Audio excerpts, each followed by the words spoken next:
আসসালামু আলাইকুম প্রিয় দর্শক, আপনাদের সকলকে আমন্ত্রণ জানাচ্ছি। বিএনপি এখন পুরা মাইন্ডকে চিপায়, একদম মাইন্ডকে চিপায়। কেন মাইন্ডকে চিপায়? কারণ বিএনপির নিজস্ব যে প্রিন্সিপালস তার থেকে সরে গেছে। বিএনপি বিরাট মাইন্ডকে চিপায়, কারণ বিএনপির সবচাইতে ডেডিকেটেড যারা সাপোর্টার অ্যাক্টিভিস্ট তাদেরকে বিএনপি খেপিয়ে তুলেছে। এটা হচ্ছে নাম্বার ওয়ান। দ্বিতীয়ত হচ্ছে বিএনপির যারা তথাকথিত শরিক দল, এই শরিক দলগুলো বিএনপি থেকে অতিরিক্ত আশা করার যে প্রক্রিয়ায় ছিল, সেখানে তারা বুঝেছে যে বিএনপি তাদেরকে আসলে তা দেবে না। অবশ্য জামাতও এরকম একটি ফাটল দেখতে পাচ্ছে তাদের শরিকদের মধ্যে, যেমন এনসিপিদের সাথে তাদের খুব একটা আসলে সামনে এগুলো যাচ্ছে না, বলছে না। তাই সবকিছু মিলিয়ে পুরো ইলেকশন প্রসেসটাই গুলিয়ে গেছে। প্রথমে ধরা যাক বিএনপির কি অবস্থা। তারেক রহমান উত্তরবঙ্গে তার যেই পরিকল্পনা ছিল 11 তারিখ থেকে বিভিন্ন জায়গায় যাওয়ার, সেটা স্থগিত করেছে। মাওলানা ভাসানীর কবর জিয়ারত সহ বিভিন্ন যে সকল পরিকল্পনা, তার নিজস্ব পূর্বপুরুষদের বাড়ি ঘর ভিটা, কত সাজ সমস্ত পরিকল্পনা, কিন্তু সবই স্থগিত করা হয়েছে। মির্জা ফখরুল ইসলাম আলমগীর সাংবাদিকদের বললেন যে তাদের বিভিন্ন নেতা কর্মীদেরকে হত্যা করা হচ্ছে যারা নির্বাচন চান না, এবং এছাড়াও পতিত শক্তি ইত্যাদি। মানে উনি ব্যাপারটা ক্লিয়ার করলেন না। উনি কি আওয়ামী লীগকে বোঝাচ্ছেন, না নির্বাচন যারা চাইছে না বা না চাওয়ার দিকে এগুচ্ছে তাদেরকে বোঝাচ্ছেন? জামাত বা এনসিপি তারা কি নির্বাচন থেকে সরে যাবে ইঙ্গিতে তাদের কথা বললেন? ব্যাপারটি ক্লিয়ার না। তথাপি বাস্তবতা হচ্ছে যে সরকারের কাছে যেরকম নিরাপত্তা চাইছিলেন সেরকম ভাবে বিএনপি মনে করছে নিরাপত্তা দেওয়া হচ্ছে না তাদের নেতাকর্মীদের। ইউনূস আর কি করবে? অন্তত এই বিষয়ে ইউনূস কিন্তু যথেষ্ট করেছে, অতিরিক্ত করেছে। সিএসএফ ফোর্স ক্রিয়েট করে তারেককে গার্ড দেওয়া, এবং খালেদা জিয়ার মৃত্যুর পর তার কবরে ফুল দেওয়ার ক্ষেত্রে যে সকল দেখলাম, যে সকল প্রোটোকল ভেঙে তারেককে যেরকম সম্বর্ধনা দেওয়া হলো, এর চাইতে বেশি আর কি করবে? আর কি করতে পারে? ইউনূসের আর কিছু করার নাই। ইউনূস এই বিষয়ে উনি যথেষ্ট করেছেন। এখন তো বলা যায় যে অতিরিক্ত করে ফেলেছেন। তার সেই আসলে কথা বলে লাভ নাই। তাহলে তো বলতে হয় যে বিএনপির প্রত্যেকটা নেতা কর্মীকে কি আর্মস গার্ড দিতে হবে? অতএব এই কথা অজুহাত হচ্ছে আসলে যে বিএনপির ভেতরে ফাটল ধরেছে, যে ফাটলটি ধরার ইঙ্গিত আমি আপনাদেরকে অনেক আগেই দিয়েছিলাম। এর জন্য কে দায়ী? এর জন্য তারেক রহমান দায়ী, এর জন্য বিএনপি দায়ী। কারণ বিএনপি জাতীয়তাবাদী চেতনা থেকে সরে আসছে, এবং অনেক ক্ষেত্রে জাতীয়তাবাদী চেতনা যেটা বিশ্বাস করে বিএনপি, আমরা যেটা মনে করি জাতীয়তাবাদী চেতনা, সেই ব্যাপারে বিএনপি কম্প্রোমাইজ করেছে। এই জন্য বিএনপির ভেতরে ফাটল ধরেছে। অনেক জায়গায় এমন সব ব্যক্তিদেরকে, এমন সব গুন্ডা পান্ডা বদমাশদেরকে বিএনপি নমিনেশন দিয়েছে যাদের নমিনেশন গ্রহণযোগ্য নয়। আপনাদেরকে বারবার একটি নাম বলেছি, 2,500-এ, যে 2,500-এ আজাদকে দিয়েছে। আজাদ একটি একেবারে নন ক্রিমিনাল। এই ক্রিমিনালকে দেওয়া হয়েছে যখন আতাউর রহমান আঙ্গুরের মতো বয়োজ্যেষ্ঠ রাজনীতিবিদ ছিলেন, অথবা আরো অনেক ক্যান্ডিডেট ছিল যাদেরকে বিএনপি চুজ করতে পারত। তাই আমার মতো যে নিরপেক্ষ কথা বলার চেষ্টা করি আমরা, এবং যারা জাতীয়তাবাদী চেতনায় বিশ্বাস করি, শহীদ রাষ্ট্রপতি জিয়াউর রহমানকে ভালোবাসি, খালেদা জিয়াকে সম্মান করি, বঙ্গবন্ধুকে ভালোবাসি, এরকম মানুষ যারা আছি, যারা স্বাধীনতা চেতনায় বিশ্বাস করি, তারা এরকম ফাজলামি মেনে নেবে না। রুমিন ফারহানা বিএনপির বিপদ সময়ে সাথী ছিল, এবং রুমিন ফারহানার প্রতি যা করলো কেউ মেনে নিতে পারেনি। এমনকি আওয়ামী লীগের নেতারা অবাক হয়ে গেছে যে এটা কি আশ্চর্য। এনসিপিও অবাক হয়েছে রুমিন ফারহানার সাথে এই কাজটি কেন করলো। কারণ কি, তাহলে কি তারেক একেবারে 71-এর চেতনায় কথা বলে এরকম কোন মানুষকে সে সহ্যই করতে পারবে না? ব্যাপারটি কি এরকম? তাই এটাও গ্রহণযোগ্য নয়। তাই রুমিন ফারহানাকে ঘিরে অনেকেই ক্ষেপে উঠেছে, কারণ অনেকেই মনে করছে যে বিএনপি তাহলে তাদের সবচেয়ে ডেডিকেটেড লোকদেরকে পুরস্কৃত করতে বা সম্মান দিতে জানে না। তাই বিএনপির ভেতরে ফাটল ধরেছে। অনেকে আবার মনে করেন যে বিএনপি সমর্থন পাক বা মা পাক, তাহলে শেষ পর্যন্ত যদি আমি এমপি হয়ে বেরোয় আসতে পারি, তাহলে বিএনপি আমাকে ফিরে নিতে বাধ্য হবে। আবার বিএনপি তাদেরকে থ্রেট দিয়েছিল যে যদি দলের ডিসিপ্লিন না মেনে তোমরা যদি নির্বাচন চাও, তাহলে দল থেকে বহিষ্কার করে দেবো। এই বহিষ্কারের আসলে কেউ ধার ধারেনি। প্রায় 50-এর বেশি বিএনপির বিদ্রোহী নেতারা কর্মীরা দাঁড়িয়ে গেছে। কারণ তারেক যতই সে ডিস্টেন্স লার্নিং এর মতো ডিস্টেন্স পলিটিক্স করুক না কেন, সে মাঠে ঘাটের রাজনীতিতে সম্পৃক্ত নেই বহু বছর। আসলে বাস্তবতা সে কখনোই জীবনে মাঠে ঘাটের রাজনীতি করেনি। সুতরাং সেই ক্ষেত্রে বিএনপিকে যতই ভালো মানুষই করুক না কেন, তো যতই হেঁটে নিজের অফিসে যাক না কেন, মানুষের মন জয় করা, বিশেষ করে নেতাদের মন জয় করা তো সহজ নয় যখন জাতীয়তাবাদী চেতনা থেকে বিএনপি সরে এসছে। অপর ক্ষেত্রে আমি যেমন মনে করি যে বহুদলীয় গণতন্ত্র বিএনপির আদর্শ, শহীদ রাষ্ট্রপতি জিয়াউর রহমানের আদর্শ, এবং সেই ক্ষেত্রে আওয়ামী লীগকে রাজনীতিতে ফিরিয়ে আনতেই হবে, অন্যথায় বাংলাদেশের গণতন্ত্র হুমকির সম্মুখে পড়বে। কারণ জাতীয়তাবাদী চেতনার মানুষরা বহুদলীয় গণতন্ত্রে বিশ্বাস করে, এটা আমরা জেনে এসেছি। সেইখানে আমরা যখন দেখেছি যে যুদ্ধের পরে নতুন বাংলাদেশে শহীদ রাষ্ট্রপতি জিয়াউর রহমান জামাতকেও রাজনীতিতে এনেছেন, এমনকি আওয়ামী লীগকেও রাজনীতি পুনরুজ্জীবিত করেছিলেন যখন বাকশালের পরে, তখন সেই দলের নেতা তারেক আওয়ামী লীগকে স্পষ্টত রাজনীতিতে ফিরিয়ে আনবে না বা আনার রাস্তা করবে না বা এই বিষয়ে কম্প্রোমাইজ করবে, মিউ করবে, এটা মেনে নেওয়া যায় না। স্পষ্ট কথা বলা উচিত যে যাদের আওয়ামী লীগের ভিতরে যারা অন্যায় করেছে বলে সাধারণ জনগণ মনে করে, তাদের সুষ্ঠু বিচার হতে হবে এবং বিচার প্রক্রিয়াতে কোনো রকম দলীয়করণ করা চলবে না। যেমন ওই তাজুলের মতো জামাতি বা যুদ্ধ স্বাধীনতা বিরোধী লোককে চিফ প্রসিকিউটর বানানো ঠিক হয়নি। এইসব কথাবার্তা বলে স্পষ্টত সংগ্রামী চেতনায় তারেকের কথা বলা উচিত ছিল, কিন্তু তারেককে সারা জীবন দেখেছি আমরা মিউ করতে, এখনো সে মিউ করলো। তাই এই বিষয়গুলো প্রকৃত জাতীয়তাবাদী চেতনা বিশ্বাসীরা মেনে নেবে না। আমরা মনে করি, যেমন আমি মনে করি, অবশ্যই আওয়ামী লীগকে রাজনীতিতে ফিরে আনা উচিত, আওয়ামী লীগকে নির্বাচন করতে দেওয়া উচিত। অন্যথায় বাংলাদেশে সুষ্ঠু নির্বাচন হয়নি বলে সবাই বলবে এবং এটা একটা ফরগন কনক্লুশন। কম্পিটিটিভ ইলেকশন হবে না, পৃথিবীর বিভিন্ন জায়গা থেকে অবজারভার আসবে না, এবং বাংলাদেশে বিএনপি এবং তাদের বিরোধী দল স্বাধীনতা বিরোধী যতই জামাত এখন যতই সুর পাল্টাক, যতই কর্নেল অলির মতো বেইমানকে সাথে নেক না কেন, জামাতকে অনেকেই আর এখন আর ওই মানে ওই কলঙ্ক থেকে মুক্ত করতে পারছে না যে জামাত কি আসলে স্বাধীনতা বিরোধী কিনা। তাই ভারত কখনো জামাত শক্তিশালী বিরোধী দল হোক পার্লামেন্টে, আওয়ামী লীগ নাই একেবারেই, বিএনপি আছে, এগুলো তারা আসলে গ্রহণ করবে না। আপনারা আমি যখন কথাই বলি, এই দেশটি স্বাধীনতার ক্ষেত্রে অবশ্যই ভারতের একটা অবদান ছিল এবং পার্শ্ববর্তী দেশ বাংলাদেশ এবং ভারতের কোনো প্রকার স্টেক থাকবে না সেখানে, এটা ভারত মানবে না। আমেরিকাও আসলে অনেকে বলেছিল ট্রাম্পের নির্বাচনের সময় একজন ট্রাম্প এসে ইউনুসকে ছুঁড়ে ফেলে দেবে, আমি বলেছিলাম সেটা ঘটবে না।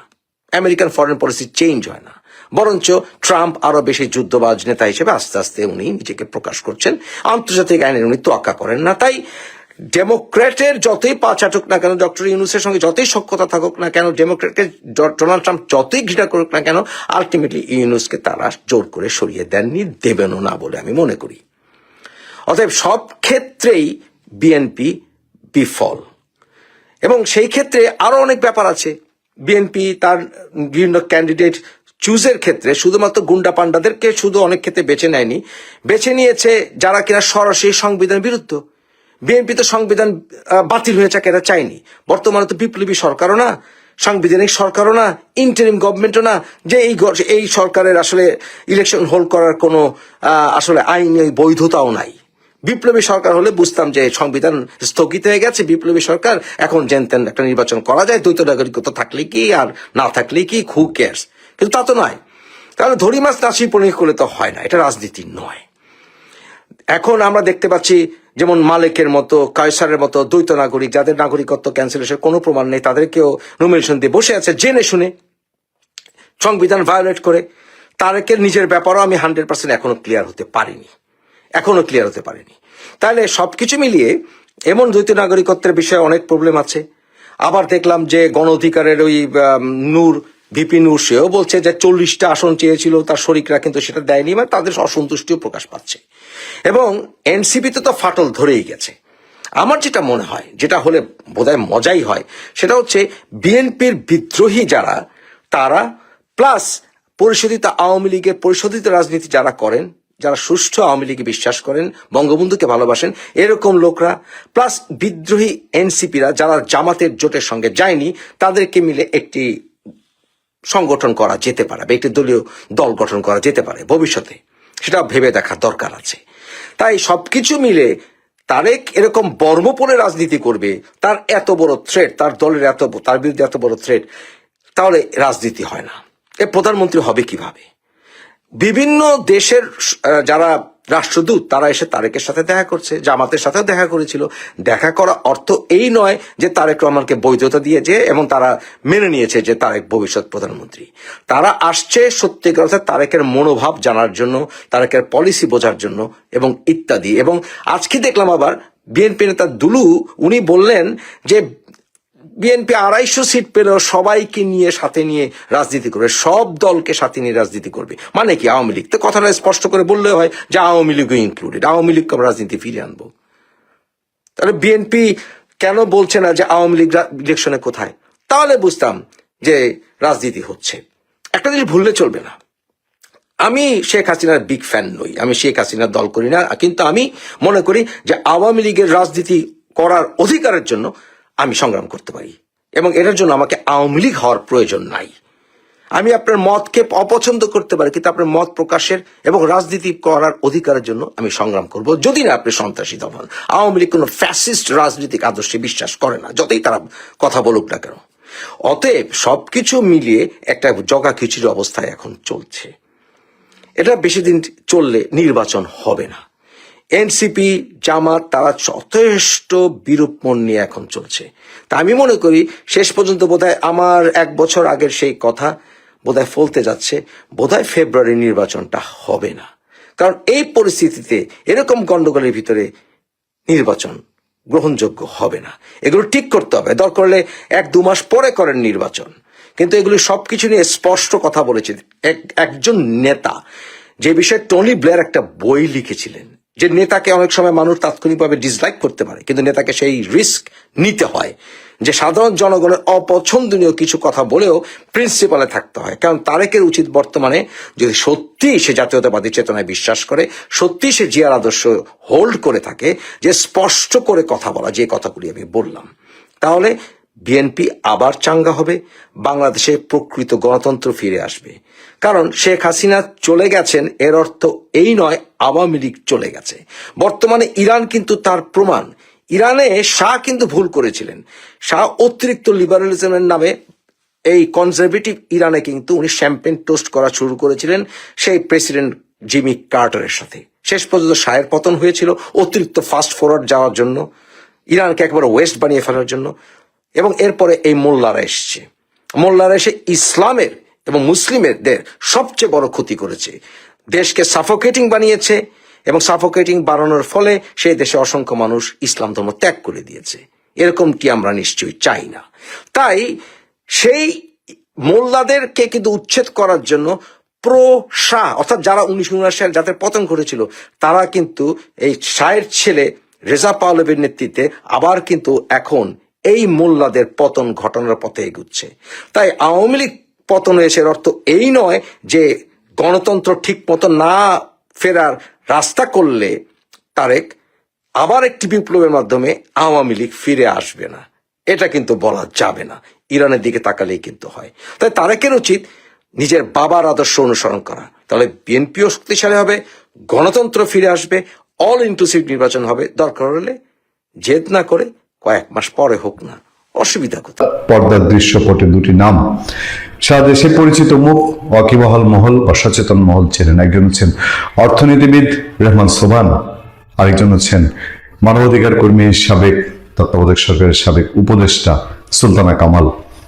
দুজনেই খুব ক্লিন ইমেজের মানুষ, দুজনেই তাদের রাজনীতি না থাকলেও রাজনীতির সংশ্লিষ্টতা আছে। হঠাৎ করে এই দুটি নাম বেশ আলোচনা হচ্ছে। কেন আলোচনা হচ্ছে, কি কারণে আলোচনা হচ্ছে আমি জানি না, আমি একদমই জানি না, তবে আলোচনা হচ্ছে। নিশ্চয়ই সামনে জানবো, তখন আপনাদেরকে জানাবো। দর্শক, আমার এক সাংবাদিক কলিগ প্রশ্ন করেছেন যে খলিলুর রহমানকে ওয়াশিংটনে ডেকে নিয়ে কি বার্তা দিলেন সার্জিয়া গোর এবং পল কাপুর? নতুন কোনো ধামাকা? সেটারই লেজ খুঁজতে খুঁজতে আমরা চেষ্টা করেছি জানার জন্য, এবং সেই জানার কিছুটা আংশিক ধারণা আপনাদেরকে দেওয়ার জন্য এই আলোচনা।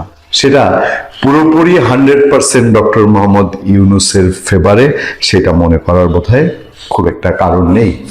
এই নির্বাচন আন্তর্জাতিকভাবে গ্রহণযোগ্য হবে কি হবে না, এটা একটা অনেক বড় প্রশ্ন এবং হওয়ার কথা না।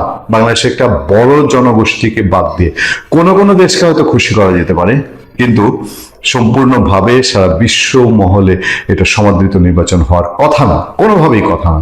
এবং আমি এখনো সন্দিহান এই নির্বাচনটা আদতে হবে কিনা। আমি অনেকবারই আপনাদেরকে বলছি, আমি অনেক কারণ তুলে ধরার চেষ্টা করেছি যে আমি এই কারণে সন্দিহান নির্বাচনটা আসলে হচ্ছে কিনা। আচ্ছা, রুটিন ওয়ার্ক বা বাংলাদেশের নিরাপত্তা উপদেষ্টা খলিলুর রহমানের আমেরিকা ট্যুর কেন গোপন রাখা হয়েছিল? তারপর যখন মিডিয়া জেনে গেল, তারপর এখন প্রকাশ করা হচ্ছে। এখন এই রুটিন ওয়ার্কে যেগুলো জানা যাচ্ছে সেগুলো হচ্ছে যে ফেব্রুয়ারিতে অবাধ, সুষ্ঠু, গ্রহণযোগ্য নির্বাচনে প্রত্যাশা করে যুক্তরাষ্ট্র বাংলাদেশের গণতান্ত্রিক রূপান্তরের প্রতি দৃঢ় সমর্থন অব্যাহত রাখার অঙ্গীকার করেছে দেশটি। যুক্তরাষ্ট্রের ওয়াশিংটন সফররত জাতীয় নিরাপত্তা উপদেষ্টা খলিলুর রহমানের সঙ্গে আলোচনায় যুক্তরাষ্ট্রের রাজনীতি বিষয়ক আন্ডার সেক্রেটারি অ্যালিসন হুকার এই আশার কথা জানিয়েছেন। খলিলুর রহমান যুক্তরাষ্ট্র থেকে উল্লেখযোগ্য পরিমাণে কৃষি পণ্য আমদানি বাড়ানোর ফলে দুই দেশের মধ্যে বাণিজ্য সম্প্রসারণের সম্ভাবনার কথা তুলে ধরেন। তিনি সাম্প্রতিক ভিসা বন্ডের প্রেক্ষাপটে বাংলাদেশ ব্যবসায়ীদের যুক্তরাষ্ট্রে ভ্রমণ সহজীকরণের জন্য অনুরোধ জানান। কি না করেছে আমেরিকার জন্য, ওই যে বলে না ভারতকে নাকি সব উজাড় করে দিয়ে দিয়েছিল শেখ হাসিনা সরকার, তা আদতে সেটা তো কোনো অস্তিত্ব খুঁজে পাওয়া যায়নি। বরঞ্চ আমেরিকাকে উজাড় করে একেবারে নিংটু হয়ে সব দিয়ে দেওয়ার উপক্রম এই বর্তমান ডক্টর ইউনূস সরকারের সময়। আমেরিকার মানুষ এত দিয়ে দেওয়ার পরেও আমেরিকার মন পেল না বেচারা, এই ভিসা বন্ড চালু হয়েছে। সম্ভব হলে স্বল্প মেয়াদী ব্যবসায়িক B1 ভিসার ক্ষেত্রে বাংলাদেশি ব্যবসায়ীদের ভিসা বন্ড থেকে অব্যাহতি দেওয়ার বিষয়টি বিবেচনা আহ্বান জানান। মানে আপনি ভিসা চাইলে আপনাকে $15,000 দিতে হবে। $15,000 মানে প্রায় এখনকার মূল্যে 17-18 লাখ টাকা। খলিলুর রহমান গাজায় প্রস্তাবিত মোতায়েনযোগ্য আন্তর্জাতিক স্থিতিশীলতা বাহিনীর অংশ হতে নীতিগতভাবে বাংলাদেশের আগ্রহের কথা জানান। অ্যালিসন হুকার বলেন, এ গুরুত্বপূর্ণ বিষয়ে যুক্তরাষ্ট্র বাংলাদেশের সঙ্গে একযোগে কাজ করতে আগ্রহী। অ্যালিসন হুকার বিষয়টি স্বীকার করে বলেন, যুক্তরাষ্ট্র সরকার এই বিষয়ে ইতিবাচক বিবেচনা করবে। তিনি আরো উল্লেখ করেন, ভবিষ্যতে পর্যটকদের অতিরিক্ত সময় দেশটিতে থাকার হার উল্লেখযোগ্যভাবে কমে এলে যুক্তরাষ্ট্র ভিসা বন্ড সংক্রান্ত বর্তমান শর্তাবলী পুনর্বিবেচনা করতে পারে। এছাড়া তিনি অনিবন্ধিত বাংলাদেশিদের প্রত্যাবর্তনে বাংলাদেশের সহযোগিতার জন্য গভীর কৃতজ্ঞতা প্রকাশ করেন। ওয়াশিংটনে বাংলাদেশের প্রেস উইং এর মিনিস্টার গোলাম মুর্তজা তিনি জানাচ্ছেন, স্থানীয় সময় অনুযায়ী 9 জানুয়ারি জাতীয় নিরাপত্তা উপদেষ্টা যুক্তরাষ্ট্রের রাজনীতি বিষয়ক আন্ডার সেক্রেটারি ছাড়াও দক্ষিণ ও মধ্য এশিয়া বিষয়ক সহকারী মার্কিন পররাষ্ট্রমন্ত্রী পল কাপুরের সঙ্গে মার্কিন পররাষ্ট্র দপ্তরে আলোচনা করেন। এছাড়া তিনি বাংলাদেশের যুক্তরাষ্ট্রের নতুন রাষ্ট্রদূত হিসেবে ব্র্যান্ট ক্রিস্টেনসনের শপথ গ্রহণ অনুষ্ঠানে অংশ নিয়েছেন। এই যে পল কাপুরের সঙ্গে বৈঠক, এই বৈঠকটা কিন্তু বিস্তারিত পত্রপত্রিকায় উঠে আসেনি। সবচেয়ে সিগনিফিক্যান্ট বৈঠকের মধ্যে একটা বৈঠক হচ্ছে পল কাপুর। তাহলে কি ধরে নেওয়া যায় যে পল কাপুরের সঙ্গে যা কথা হয়েছে সব মিষ্টি বাত না, কিছু তিতা আছে? আচ্ছা, ওয়াশিংটন বাংলাদেশ সূত্র জানায়, যুক্তরাষ্ট্রের রাজনীতি বিষয়ক আন্ডার সেক্রেটারি দক্ষিণ মধ্য এশিয়া বিষয়ক সহকারী পররাষ্ট্রমন্ত্রীর সঙ্গে জাতীয় নিরাপত্তা উপদেষ্টা আলোচনায় আসন্ন নির্বাচন, দুই দেশের অর্থনৈতিক ও বাণিজ্য সম্পর্ক, রোহিঙ্গা ইস্যু ও আঞ্চলিক প্রসঙ্গ এসেছে। মানে সাবজেক্টটা বলা হচ্ছে, কিন্তু নির্বাচন নিয়ে তার নিশ্চয়ই হ্যাঁ যান, সমস্ত সমর্থন দিচ্ছি, নির্বাচনটা যেভাবে আপনারা করতেছেন সেইভাবেই আপনাদের মর্জি মতো করেন। আদতে কি পল কাপুর শুধু এসব কথা বলেছেন? অ্যালিসন হুকারের বক্তব্য জানিয়েছে, যুক্তরাষ্ট্র বাংলাদেশের গণতান্ত্রিক রূপান্তরের প্রতি সমর্থন অব্যাহত এবং ফেব্রুয়ারি থেকে অবাধ সুষ্ঠু নির্বাচনের প্রত্যাশা। ইন্টারেস্টিং হলো, বাংলাদেশের পত্রপত্রিকায় যে সংবাদগুলো দেওয়া হয় সেগুলোতে এই যে পল কাপুরের বৈঠক সেইটা সম্পর্কে অত বেশি আসে না। পল কাপুরের সঙ্গে পৃথক বৈঠকে খলিলুর রহমান পারস্পরিক স্বার্থ সংশ্লিষ্ট বিভিন্ন বিষয় নিয়ে আলোচনা করেন। এর মধ্যে ছিল